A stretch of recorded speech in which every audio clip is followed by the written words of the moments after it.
Hey, what's up, everybody, and welcome to my 3 Takeaways episode from the Jarryd Wallace interview that I just posted this past Monday. I mean, what a story. From him looking like he had such an awesome kind of future planned out, having a track scholarship to go to University of Georgia, he had an awesome high school career, and then all of a sudden he had this complication, and he had this issue, and then he had a surgery that went wrong, and then he had surgery after surgery after surgery, and over an 18-month period, there was this time where he was just like, what is my life going to look like?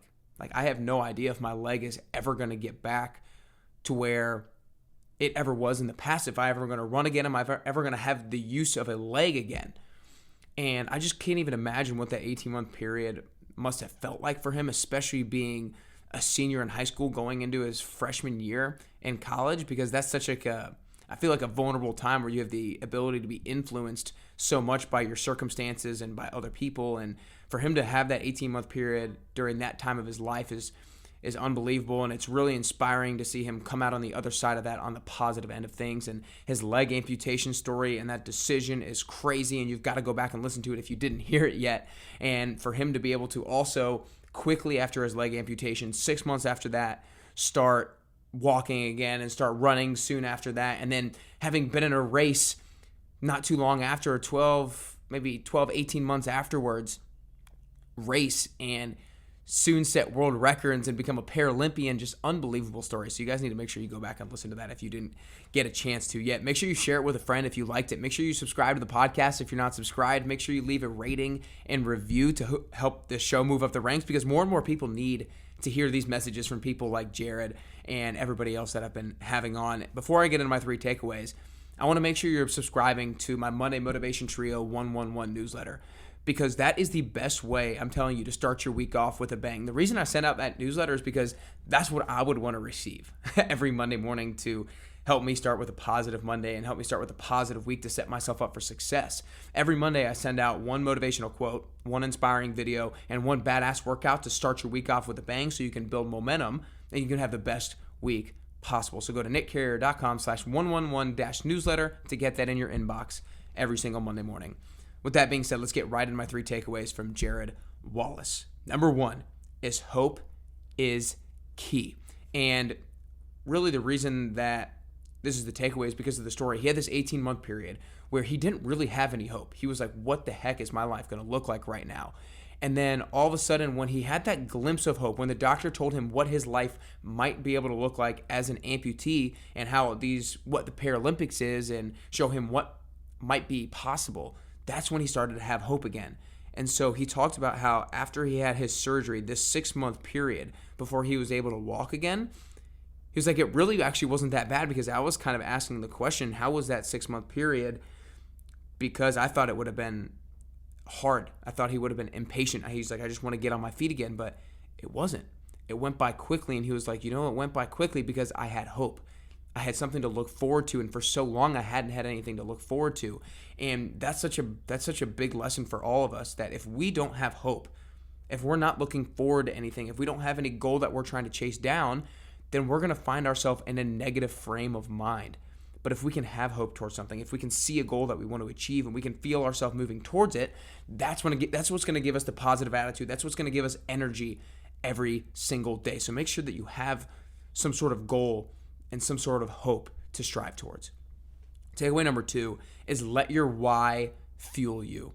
I talked a lot with him about how to navigate through the uncontrollable experiences and the negative situations, because he had this huge negative situation, right? When he had this surgery go wrong, and now he's an amputee, and now there's COVID where he couldn't go to Toronto where he was planning on going for the Paralympics. And I was like, how do you navigate through these negative situations to come out on the other side in a positive light?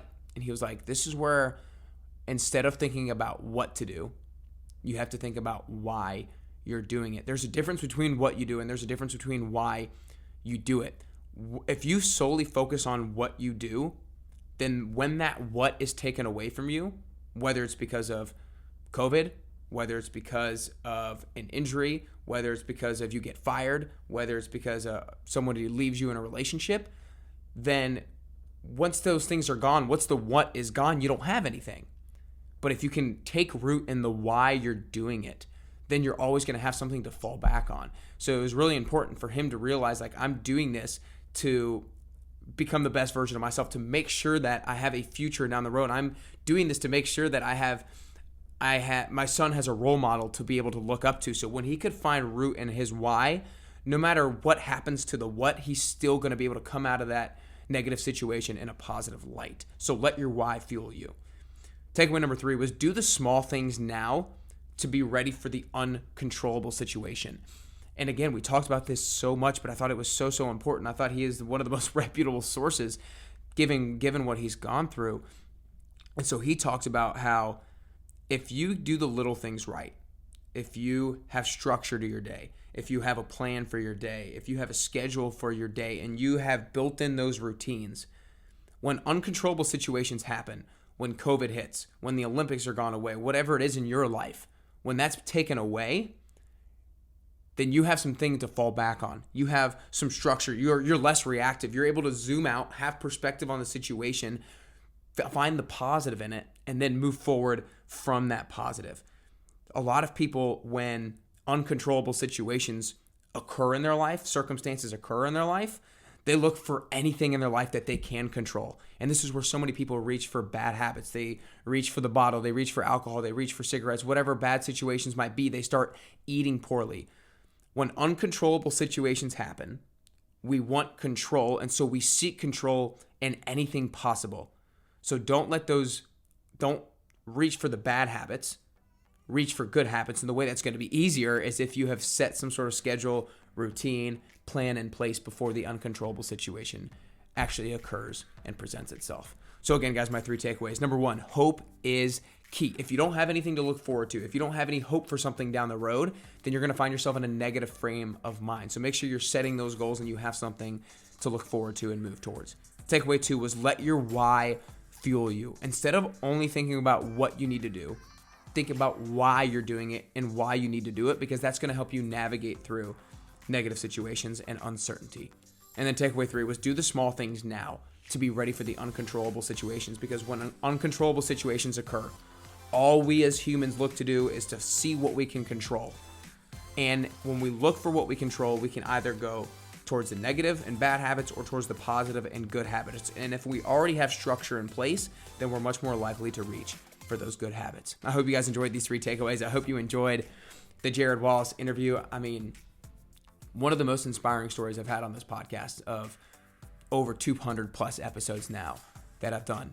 I hope you enjoyed it. Make sure you leave a rating and review on iTunes or the Apple Podcast app. Make sure you share this inspiring story with a friend, because there is a friend or a family member that you know that is going through a negative situation right now, and they might not be seeing it in the most positive light. They might not be sure how to navigate through it in the best way possible. So let this episode be that light for them. Be that thing that can reveal to them how to navigate through this negative situation in the best way possible, so they don't reach for those bad habits, and though they can start working through it with some good habits. Make sure you subscribe to the podcast. Make sure you go to nickcarrier.com/111-newsletter and get that Monday Motivation Trio in your inbox every Monday morning. These takeaways, messages from Jarryd, his experiences, the things in my Monday Motivation Trio 111 newsletter are the things that are going to help you every single day get closer and closer to your best you.